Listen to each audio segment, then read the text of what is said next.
Invitée de ce journal, Clémentine Autain. Bonjour madame. Bonjour. Vous êtes l'une de ces députés insoumises, élue en Seine-Saint-Denis. J'ai j'ai été élue dans le cadre d'une campagne qui a rassemblé les Insoumis, le Parti communiste français et mon mouvement Ensemble.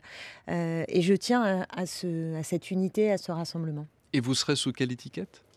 Je me bats cette semaine pour que nous ayons un groupe commun entre les députés communistes et les députés insoumis. Alors justement, ce groupe commun entre les communistes et les insoumis, vous le souhaitez, mais c'est loin d'être gagné, hein. Je le souhaite, donc je ne pars pas défaitiste. Nous sommes mardi et c'est une question importante parce que nous avons soutenu le même candidat à la présidentielle, Jean-Luc Mélenchon. Je pense que sur l'essentiel des votes, s'il y avait deux groupes, ils voteraient finalement la même chose. Donc je trouve qu'il y a une rationalité politique et même un devoir vis-à-vis de nos électeurs d'être ensemble. Nous serions une force plus importante.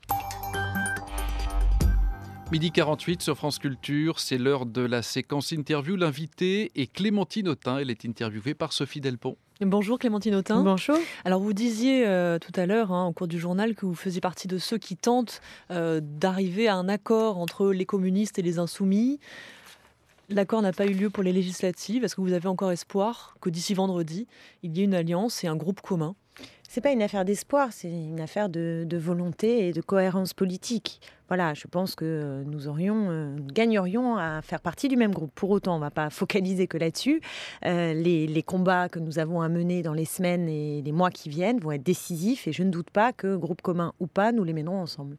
Mais qu'est-ce qui bloque là? Et vous avez l'air un petit peu seul là dans ce combat. Non, je ne suis pas seule. François Ruffin appelle aussi à ce rassemblement. Je pense qu'Elsa Faucillon, Stéphane Peu, qui sont aussi députés, sont dans le même état d'esprit. Il y a après toute une histoire, on ne va pas la refaire maintenant. Et je pense que ce qui est important, c'est de voir advenir à l'Assemblée nationale des députés conquérants qui vont tenir tête à la majorité En Marche, notamment sur la question de la loi sur le travail, qui vont aussi donner de la voix parce que la loi de moralisation est très en deçà des besoins aujourd'hui face à la crise démocratique que nous traversons, qui est une crise gravissime. Quand vous avez plus d'un électeur sur deux qui ne se déplace pas et que la majorité actuelle est très importante par rapport à la réalité politique du pays, on est dans une situation qui est intenable. Donc je crois que nous rentrons paradoxalement, puisque Emmanuel Macron a sa majorité, mais nous rentrons dans une période d'instabilité politique. Et vous verrez que ma famille politique, notre famille politique sera au rendez-vous pour donner de la voix. Vous allez entendre parler de nous vraiment. Franchement. Et on sera à l'intérieur de l'Assemblée nationale et aussi en dehors de l'Assemblée nationale pour faire grandir dans le pays la voix de la contestation de ce qui se prépare en termes de régression sociale, mais aussi la voix de l'espoir. Parce que ce qui s'est produit au moment de cette présidentielle autour de la candidature de Jean-Luc Mélenchon et dans ce temps législatif, vous avez vu quand même que nous avions recueilli davantage de suffrages et de sièges surtout que ce qui était prévu. Il se passe quelque chose du côté de l'espérance et de la reconquête populaire. C'est ça qui se passe. C'est que la façon dont nous avons rempli le mot gauche, pas simplement en disant « regardez, on est de gauche, on est la vraie gauche », mais au contraire en expliquant ce que cela signifie. Ça signifie sortir des politiques néolibérales qui sont menées depuis plusieurs décennies, tenir tête à l'échelle européenne. Ça veut dire arrêter avec la réduction des dépenses publiques, défendre une logique de bien commun. Tout ça a été compris, je pense, de façon nouvelle parmi les milieux populaires qui étaient désespérés de la gauche et désespérés de la politique. Mais il n'y a pas eu d'accord entre les insoumis et les communistes au moment des législatives. Pourquoi y en Certes. aurait-il Mais au pourquoi sein vous de voulez l'Assemblée? absolument je le regrette, je peux vous le dire dans tous les sens, etc. Il faut retrouver le chemin de l'unité. Mais ce qui m'importe, c'est quand même de constater que nous sommes dans une situation de dynamique politique qui est une bonne nouvelle pour le pays, je pense, pour notre famille politique, mais aussi pour le pays. Au niveau de l'action dans l'hémicycle, Jean-Luc Mélenchon a dit ce matin qu'il était prêt à voter certaines mesures, notamment sur la loi de moralisation. Mais bien sûr. Donc ce sera au cas par cas. Mais c'est tout à fait logique. Je veux dire, si on vote des éléments qui vont vers le non-cumul des mandats, on va le voter. Sur la transparence ou qui enlève un certain nombre de privilèges qui peuvent être attachés aujourd'hui à certains mandats, on va les voter. Pour autant, vous nous entendrez taper du poing sur la table en disant que c'était une 6e République qu'il fallait. Voilà. On n'est pas on va être cohérent, donc on ne va pas s'opposer en tout point à ce que va faire Emmanuel Macron. S'il décide d'avoir des propositions qui sont utiles pour le pays et que nous jugeons positives, nous les voterons.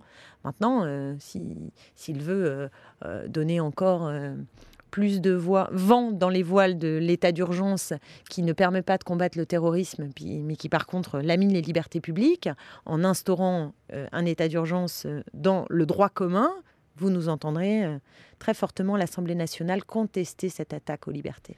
François Ruffin déclare qu'il mettra sa rémunération au niveau du SMIC.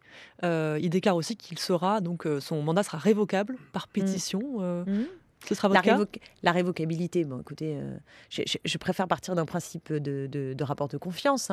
S'il n'y a pas cette confiance, évidemment, qu'il faut pouvoir se séparer d'élus, ça me paraît évident. C'est le mandat impératif.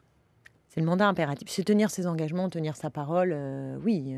Et plus représentatif. Rendre des comptes, je pense que c'est aussi important de travailler avec la population, de trouver des biais aussi pour être proche de la population que l'on veut représenter. Je n'aime pas cette expression sur le terrain, mais vous voyez ce que je veux dire, de nouer des rapports qui sont des rapports au long cours et pas simplement pendant les élections. C'est important de le faire et c'est ça qui crée aussi de la confiance, de faire avancer des projets précis. Moi, par exemple, je défends le projet d'une université sur les terrains de la plaine Monceleux à Sevran-Villepinte. Je vais me battre pour ça, c'est concret. J'aimerais qu'on ait une université parce qu'on est dans une situation de crise épouvantable à l'échelle nationale. Il y a 500 000 étudiants qui ne vont pas pouvoir être accueillis à l'université dans les années qui viennent. Et nous, le nord-est de la Seine-Saint-Denis, on est totalement démunis en termes de formation. Donc ça serait formidable, valorisant. Vous voyez, ça c'est positif. Je veux agir pour cela. Après, sur la rémunération, c'est vrai que j'ai fait le parcours avec la mallette où nous sommes accueillis formidablement. Les personnels de l'Assemblée sont très chaleureux, très compétents.